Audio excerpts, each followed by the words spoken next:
13वां अध्याय सूरत और वैश्य को देवी का वरदान।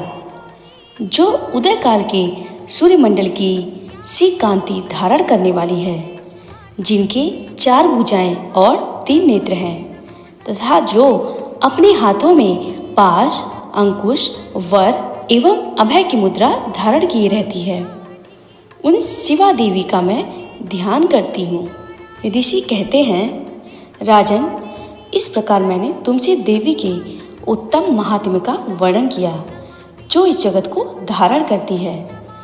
उन देवी का ऐसा ही प्रभाव है, वे ही विद्या ज्ञान उत्पन्न करती हैं। भगवान विष्णु की माया स्वरूपा उन भगवती के द्वारा ही तुम ये वैश्य तथा अन्य विवेकी जन मोहित होते हैं, मोहित हुए हैं तथा आगे भी मोहित होंगे। महाराज, तुम उन्हीं परमेश्वरी की शरण में जाओ। आराधना करने पर वे ही मनुष्यों को भोग, स्वर्ग तथा मोक्ष प्रदान करती है। मार्कंडेय जी कहते हैं, क्रष्टुकी जी मेधा मुनि के ये वचन सुनकर राजा सूरत ने उत्तम व्रत का पालन करने वाले उन महाभाग महर्षि को प्रणाम किया। वे अत्यंत ममता और राज्यापहरण से बहुत खिन्न हो चुके थे। महामुने इसलिए विरक्त होकर वे राजा तथा वैश्य तत्काल तपस्या को चले गए और वे जगदम्बा के दर्शन के लिए नदी के तट पर रहकर तपस्या करने लगे। वे वैश्य उत्तम देवी सूक्त का जप करते हुए तपस्या में प्रवृत्त हुए।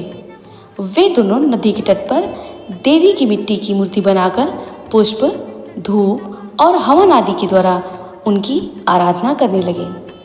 उन्होंने पहले तो आहार को धीरे धीरे कम किया, फिर बिल्कुल निराहार रहकर देवी में ही मन लगाए। एकाग्रता पूर्वक उनका निरंतर चिंतन आरंभ किया। वे दोनों अपने शरीर के रक्त से प्रोक्षित बलि देते हुए लगातार 3 वर्ष तक संयम पूर्वक आराधना करते रहे। इस पर प्रसन्न होकर जगत को धारण करने वाली चंडिका देवी ने प्रत्यक्ष दर्शन देकर कहा। देवी बोली, राजन तथा अपने कुल को आनंदित करने वाले वैश्य, तुम लोग जिस वस्तु की अभिलाषा रखते हो वह मुझसे मांगो, मैं संतुष्ट हूँ, अतः तुम्हें वह सब कुछ दूंगी। मार्कंडेय जी कहते हैं, तब राजा ने दूसरे जन्म में नष्ट न होने वाला राज्य मांगा तथा इस जन्म में भी शत्रुओं की सेना को बलपूर्वक नष्ट करके पुनः अपना राज्य प्राप्त कर लेने का वरदान मांगा। वैश्य का चित्त संसार की ओर से खिन्न एवं विरक्त हो चुका था और वे बड़े बुद्धिमान थे, अतः उस समय उन्होंने तो ममता और अहंता रूप आसक्ति का नाश करने वाला ज्ञान मांगा।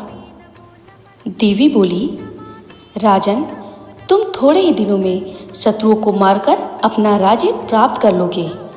अब वहां तुम्हारा राज्य स्थिर रहेगा। फिर मृत्यु के पश्चात तुम भगवान विवस्वान सूर्य के अंश से जन्म लेकर इस पृथ्वी पर सवर्णिक मनु के नाम से विख्यात होोगे। वैश्यवर्य, तुमने भी जिस वर को मुझसे प्राप्त करने की इच्छा की है उसे देती हूँ।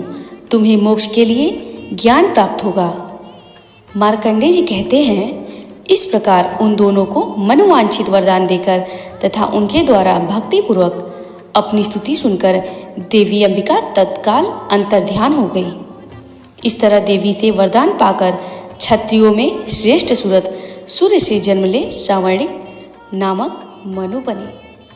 जय माँ दुर्गी, जय माँ दुर्गी।